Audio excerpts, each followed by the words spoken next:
Hello again, this is Dave Gibson from Third Wednesday Magazine, the quarterly journal of literary and visual arts. Tonight, my guest is Zilka Joseph. Our Beautiful Bones, Zilka's latest collection. She traces stages in her journey as an immigrant from India who makes a new life in the U.S. and her encounters with racism and otherness. The publisher is Mayapple Press. Zilka Joseph is an educator and a widely published poet. She's a Zell Fellow and an Elsie Choi Lee Scholar. Her work has been nominated for PEN America and Pushcart Awards. Her book, Sharp Blue Search of Flame, Wayne State University Press, was a finalist for the Forward Indies Book Award. You can find more about her at zilkajoseph.com. Now I present Zilka Joseph. Hello, everyone. Hello, David. Thank you so much for hosting me for the Third Wednesday magazine recording. I'm very, very appreciative of all you do for the magazine and for all of us poets. So I'm going to read from my newest book called In Our Beautiful Bones. And the cover has been done by a wonderful artist called Siona Benjamin. And my editor, Judith Kerman, has done a wonderful job with the book. So I wanted to thank them as well. I'm probably going to read three or four poems from my book. The first one is called The Rice Fields. And I just need to explain one little aspect in the poem. In the poem, you will hear me call something a Bombay duck. And the Bombay duck is really a kind of tropical fish that is caught around Bombay, but it swims kind of like a duck, so it's called a duck. The rice fields. Miles of them grow in my carry-on and travel with me across continents. But the customs officers are suspicious. They eye my old suitcase and ask me to open it. Pickles, they ask, sniffing deeply, prodding a packet or two. Say, sure, ma'am, you've got no jeera or chilies. Now they've learned the Hindi word for cumin, so the new trick is to joke with us.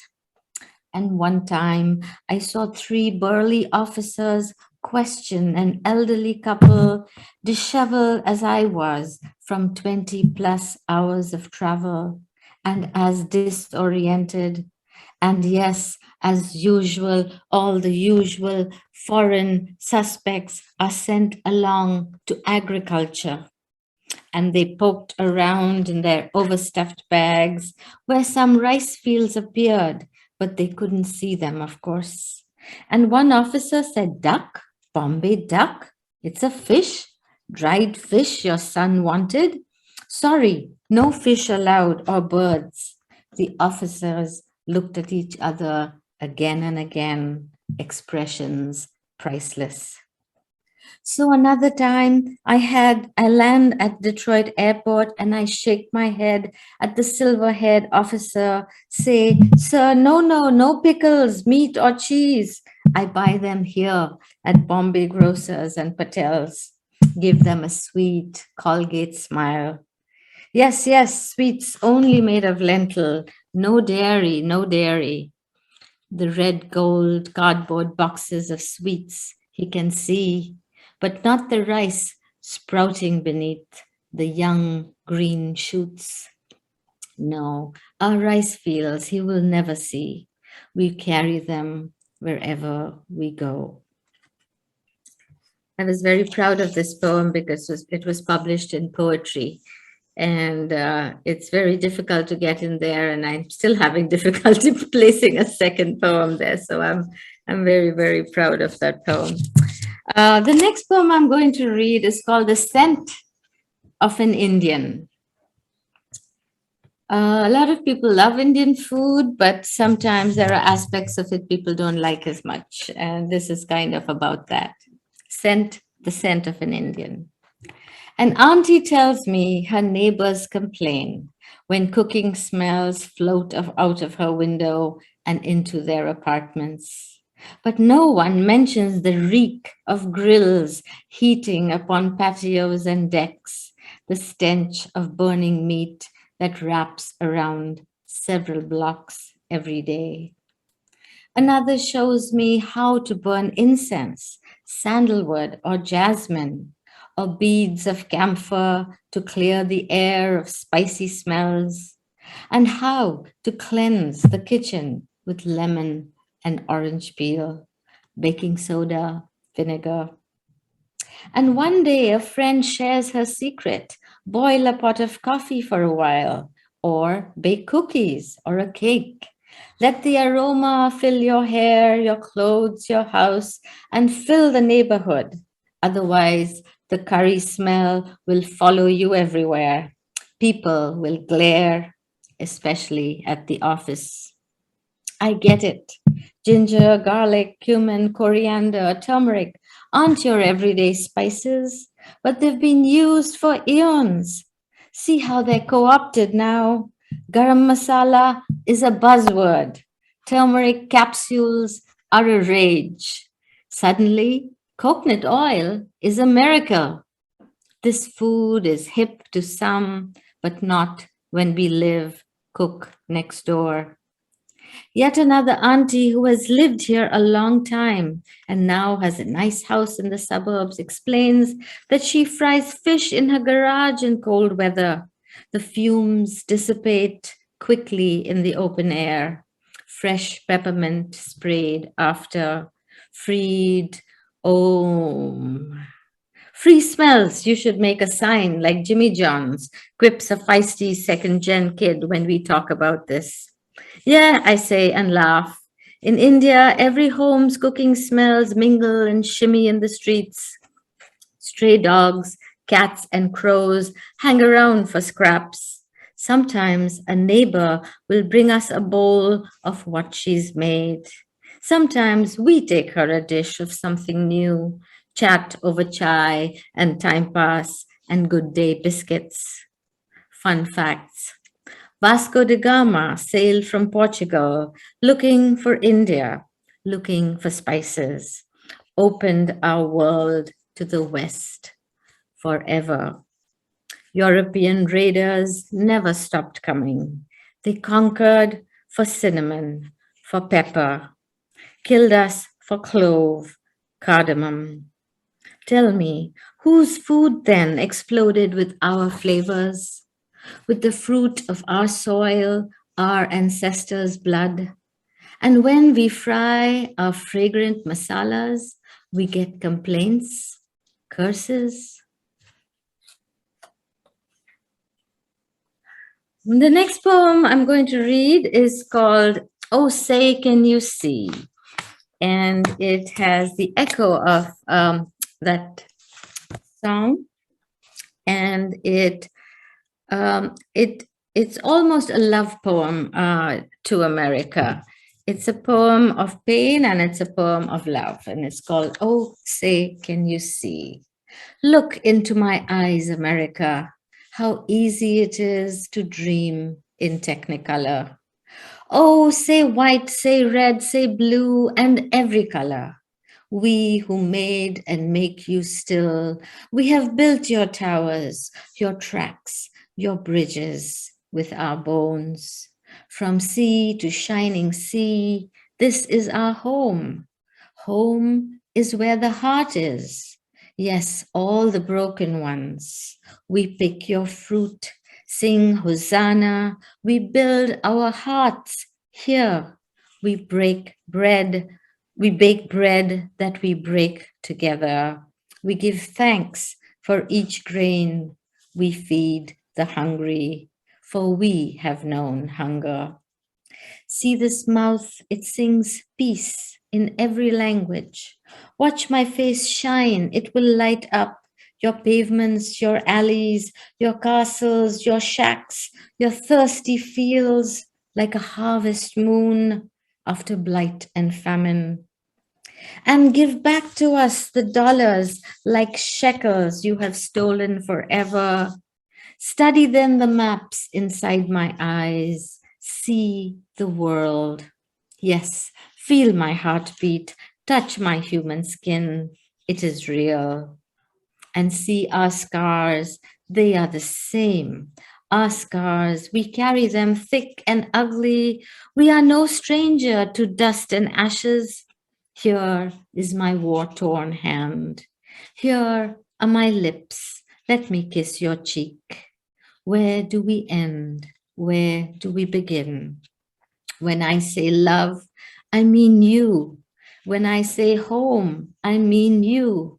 When I say to you, we are so beautiful, do not turn away. Do not shatter America, America. For richer, for poorer, we are your beautiful bones. Your heart, your veins are made of us. Why are you afraid? Our blood is the same color, our skin so easy to dissolve, frail border between this world and the next. Oh, sing with me. What is made one should not be pulled asunder.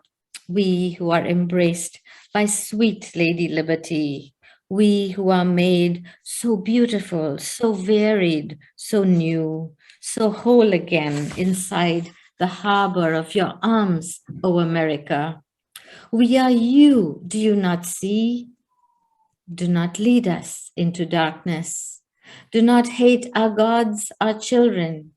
Throw us not into camps, prisons, and ghettos, or smash your jackboots into us, but deliver yourself from that dagger, the dagger you can become. And I'm going to read my last poem. I think this poem was also in my chapbook, Sparrows and Dust, which received an honor quite recently. And I'm very pleased to have it now in this full-length book of mine. And this poem is called Mama Who'd Have Thought. Many of you know I use a lot of bird imagery. Sparrows and Dust has a lot of them. Sharp Blue Search of Flame has a lot of images and symbols of birds. This poem describes sort of the area around the condo that I now live in, which we bought just a few years ago. And it's the first time my husband and I were able to actually afford a place of our own. And this poem is called Mama, Who'd Have Thought? And the title wraps into the poem. Mama, who'd have thought that after all these years in America, my love and I would finally have a place of our own? No, not a real house, but a condo beside a pond. Not a real pukur like the lakes in Bengal that Dad used to go fishing in, but a man-made pond with a fountain where mallards and black ducks bring their broods of supercharged little ones, and where the pied grebe pops up in spring and fall, and the trumpeter swans I love so much visit too. Then the old regulars, a belted kingfisher and a couple of blue herons fish here. Sometimes in deep summer, cormorants unfurl and sun their long wings to dry while skimming the water. Dad would love this. Now you've come to see me, Ma. Let's go for a walk. Here, take my arm and let me guide you down slowly to the bank. The pavements are smooth, not like those death traps in Kolkata. You're laughing, but careful. Here the ground is uneven and slopes sharply to the pond. You're right. That clump of grass is where the geese I told you about nested last year, the very same year we moved in. So sad. Oh, the neighbors are friendly. No, no one here is like us. Wait, let me show you the giant goldfish, how the big ones wriggle as the heron tries to swallow them. If it rains tonight, we'll surely see some shoals churning on the surface. And so funny. Once, when the kingfisher caught a fish that was too heavy, or maybe it was thrashing too hard, she must have dropped it. For days, we wondered who left this dead goldfish on our patio. A sign from the spirit world that you live in now, we thought. And then you won't believe this. One afternoon, we see an osprey. It hovered and plunged into the pond, emerged with a goldfish the size of a kitten in its talons, and it flashes right past the big picture window, not 2 feet from where my love and I watched, mouths hanging open. Yes, we took a photo, but it was all so sudden. It's all blurry. I'll show you when we go back in. It happened so fast. That gorgeous bird stayed for 2 weeks. I think it will return this fall. The red-tailed hawks and Cooper's hawks are always hunting around here. What? Are we safe? Yes, yes, and no. No, Ma, America is not safe. Sure, some policemen kill people who don't look like them. It's scary. White men march nowadays, shouting threats. They put children in cages at the border. Have they no hearts? Bad things could happen to us here too. This is our home now, Ma. You didn't want us to leave. You wept for days. Forgive us. We could not bring you here then.